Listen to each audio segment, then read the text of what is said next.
Bharat news 44.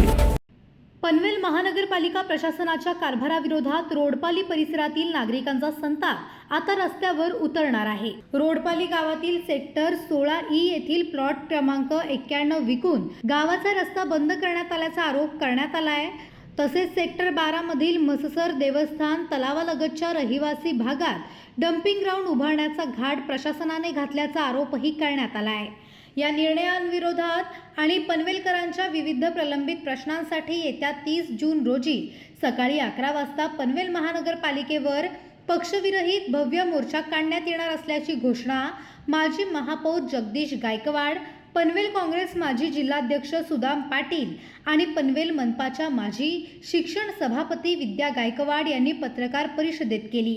रविवारी आयोजित पत्रकार परिषदेत बोलताना त्यांनी प्रशासनावर पोलिसांचा वापर करून नागरिकांना दबावाखाली ठेवण्याचा आरोप केला. यावेळी पनवेल महानगरपालिका हद्दीत रस्ते, पाणी, मूलभूत सुविधा, महावितरणाचा सावळा गोंधळ, वारंवार होणारी वीज खंडिती, आवाजवी वीज बिले आणि ग्राहकांची होणारी गैरसोय या प्रश्नांवरही जोरदार टीका करण्यात आली. या सर्व ज्वलंत प्रश्नांवर निर्णय घेण्यासाठी आणि नागरिकांचा आवाज बुलंद करण्यासाठी हा मोर्चा काढण्यात येणार असून मोठ्या संख्येने नागरिक आणि कॉक्रोच जनता पार्टीप्रमाणे तरुण वर्ग सहभागी होणार असल्याचा दावा यावेळी करण्यात आला आहे. प्रश्न आहे की रोडपाली गाव या गावात जाणारा जो रस्ता आहे तो रस्ता विकला आहे. तुमच्या सुधांशूच्या भाषेमध्ये तो रस्ता विकला आहे, तर तो रस्ता आम्हाला खुला करून द्यायचा आहे. म्हणून पाहिजे जेव्हा मनुष्य धर्तीवर लोक पावला, मनुष्य धर्तीवर जन्म घेतला, तेव्हापासूनचा रस्ता या बिल्डरांच्या माध्यमातून तो बंद केलेला आहे. एक जेसीबी तोडायला 200 कोटी बंदोबस्त रुपये दिली होती. म्हणजे ही एक भयान बाब आहे. म्हणजे पोलिसांना पुढे करून जनतेला, स्थानिकांना घाबरून अशा पद्धतीची ही भूमिका जर हा प्रशासन घेत असेल तर ही मतलब खेळजनक बाब आहे. मला या ठिकाणी सार्वजनिक ठिकाणी डम्पिंग ग्राउंड, सार्वजनिक ठिकाणी डम्पिंग ग्राउंड नियमामध्ये किमान 500 मीटर वसाहतीपासून दूर असावा, म्हणजे अर्धा किलोमीटर. परंतु असा नसताना जिथून माझ्या गावचा, ज्याला आम्ही बाबूरावचे कुलस्वामी म्हणतो, म्हससराला, अशा आमच्या म्हससराच्या देवासमोर पलीकडे बाबदेव आहे, अलीकडे म्हससर आहे, अशा देवाच्या प्रार्थनेचे स्थळ आमचं तलाव आहे. त्या तलावाच्या समोर हा डम्पिंग ग्राउंड लोकांना सकाळी जे वॉकिंगला लोक जातात, सिनियर सिटीजन जातात, त्यांना अनेक वेदनाच्या संदर्भात भोगाव्या लागतील. डासांचं प्रमाण वाढेल.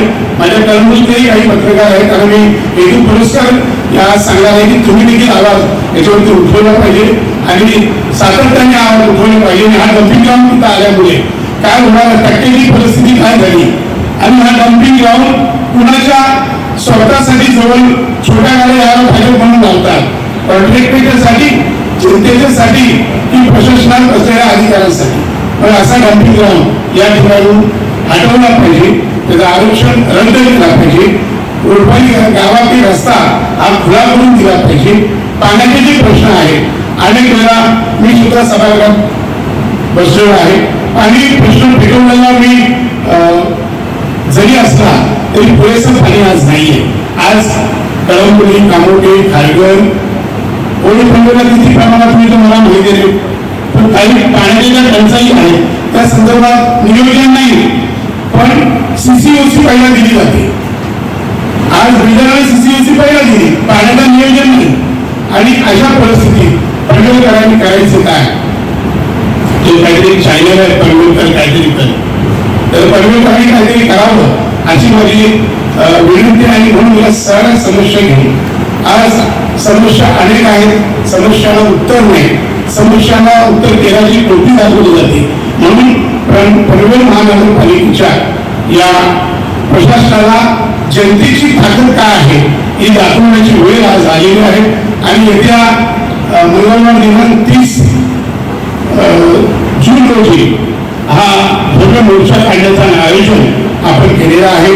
आणि हा मोर्चा माझ्या पत्रकार बांधवांना माहिती आहे ज्यांनी जरा मला कव्हरेज दिला फुटेज दिलाय मोर्चा कसा असतो आणि मोर्चा कसा असेल याची तुम्हाला कल्पना आपण प्रशासनाला असावी म्हणूनच त्यांना एक देतो आपण की हा मोर्चा हा खूप थोड्या प्रमाणात मोर्चा लोकांचा सगळा राहा जसा काँग्रेस पार्टीने केलेला आहे तसा कळंबोली रोडपालीकर करतील एवढी ताकदीने आम्ही पनवेलवर येऊ अशा पद्धतीची भूमिका सारा आमच्या ग्रामस्थांनी घेतलेली आहे पण तिथे असताना डॉक्टर असतील वकील असतील इंजिनियर असतील कारण सोशल इंजिनिअरिंगच्या माध्यमातूनच हा मोर्चा आम्ही घेऊन येत आहे आणि या मोर्चाला ऐकाने सामोरं जावं आणि प्रश्नाचा मामाला उत्तर द्यावं मी अनेकदा म्हणतो की पत्रकार टिकला तर लोकशाही टिकेल आणि पत्रकारांनी लोकशाही टिकवण्यासाठी पुढे यावा हीच माझी विनंती आहे आणि